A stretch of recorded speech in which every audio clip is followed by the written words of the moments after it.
Alright, so we all played the Black Ops 6 beta, and I'll be honest, I have some concerns.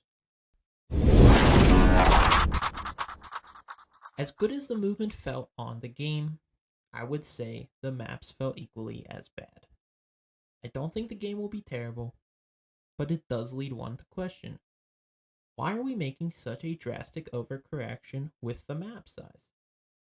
I think a game like Cold War, and even some maps in Vanguard, understood that aside from the 3 lanes, the map needed to be able to handle your game's movement speed for pacing. That's partly why I felt that MW2 was such a lackluster game, because you felt sluggish on the maps. It wasn't fun to play. Um, while the movement was bad, it just was a combo. I don't think the maps were terrible. Black Ops 6 is a really fast game. I trust that Treyarch knows what they're doing, but playing maps like Rewind in Derelict is a little bit concerning. I hear that the maps aren't getting much bigger than Scud, which is fine, but I think they are going to have to be really well designed to be able to work, at least from a competitive standpoint. I will admit Skyline seemed to be a great map. If the rest are like Skyline, I'll put my foot in my mouth on the whole map thing. But as a whole, I don't see how the smaller maps fit a faster pacing. It's just kind of like a disjointed approach to something that I think should be so easy here. We'll just have to wait and see. I'm not gonna not buy the game, but I am concerned. Definitely for competitive. I'm sure pubs will be fine, but competitive is a little concerning from the maps right now. To win at anything consistently is a hard thing to do. Sometimes you have an off day, or get complacent, and you let it slip. I look at Call of Duty Warzone and think, the game's RNG.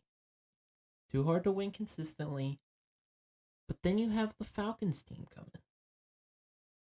When they won last year's World Series of Warzone, there was all the CDL versus Warzone drama. And I kind of thought they were good, but that's probably it for them, right? Now here that they are, and they've won another world championship, and they won EWC in the offseason. I guess offseason for them. Right now, I'm thinking this may be the best Warzone roster we'll ever see.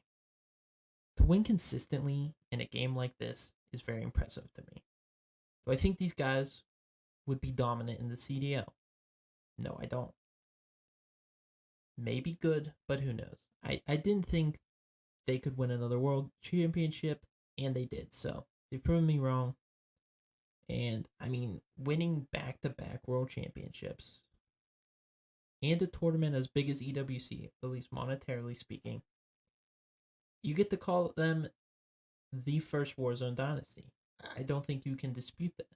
I know there's not any other dynasties Warzone wise, and we don't really know what goes into becoming a dynasty for Warzone at least. So yeah, I don't see who else would be there, and I think that's really cool for them to become the first.